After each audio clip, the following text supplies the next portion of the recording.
یعنی جو کچھ بھی قربانی ہوئی وہ ایسا سمجھیے کہ وہ ٹھیک مصرف میں ہوئی، یعنی جس کی چیز تھی اس کے کام آ گئی، یہ اللہ کے لیے اور ہم کو اللہ کی طرف پلٹنا ہے۔ اور خاص کر یہ بات بھی بتائی گئی کہ اللہ تعالیٰ اپنے بندوں کی آزمائش کرتا ہے، اس لیے تنگی و مصیبت کے وقت انا للہ و انا الیہ راجعون پڑھ لیا کریں تاکہ دلی اطمینان۔ آخری آیت میں یہ فرمایا گیا کہ اولئک علیہم صلوات من ربہم ورحمہ واولئک هم المہتدون، انہیں خوشخبری دے دو، ان پر ان کے رب کی طرف سے بڑی عنایت ہوگی، اس کی رحمت ان پر سایہ کرے گی اور ایسے ہی لوگ راستہ ہوئے۔ عزیز ساتھیوں، جیسا کہ اہم بات کی طرف توجہ دلائی گئی کہ جب بندہ اپنے رب کی طرف بڑھتا ہے اور صبر و استقامت کی بنا پر رب کا فضل کا مستحق قرار پاتا ہے، یعنی صراط المستقیم کی ہدایت نصیب ہو جاتی ہے، یعنی کس بنا پر؟ اس بنا پر جب کہ وہ تمام آزمائشوں کے باوجود حق پر جمے رہے اور عزم و استقلال میں اور اس کے ایمان میں کوئی ضعف نہ آئے،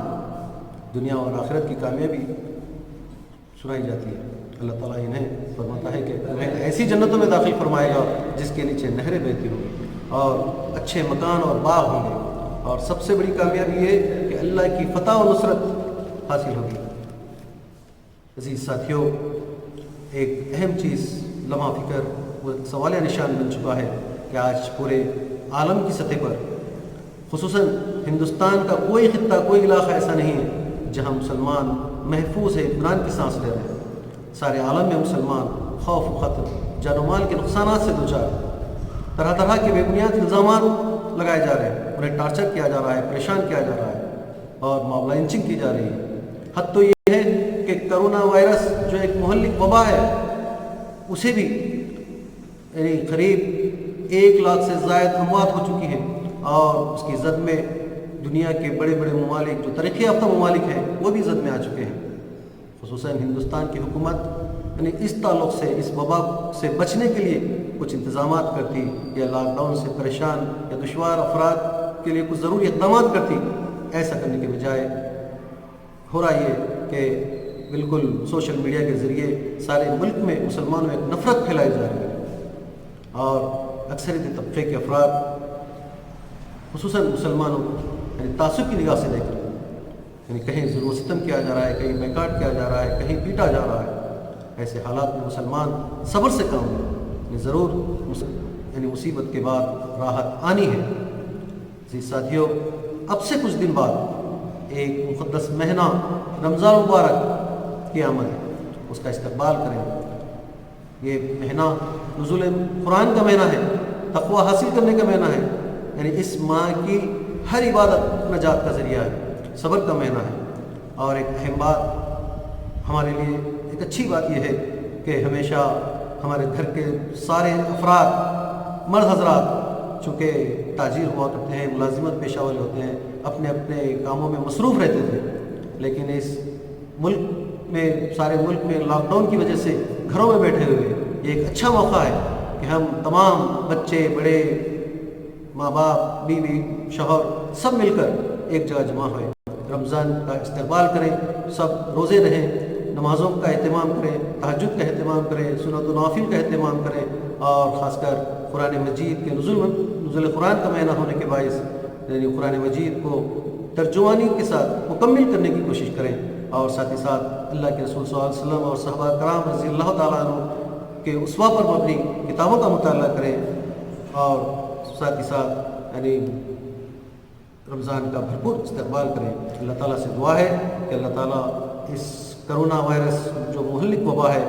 اس کو رمضان مبارک کے آمد سے پہلے اس کا خاتمہ فرمائے، اور سارے عالم کے مسلمانوں کی جان، مال، عزت، آبرو کی حفاظت فرمائے، امن و چین نصیب فرمائے، اور ہندوستان کے امن کو بحال کر دے۔ آمین۔ وآخر دعوانا الحمدللہ رب العالمین۔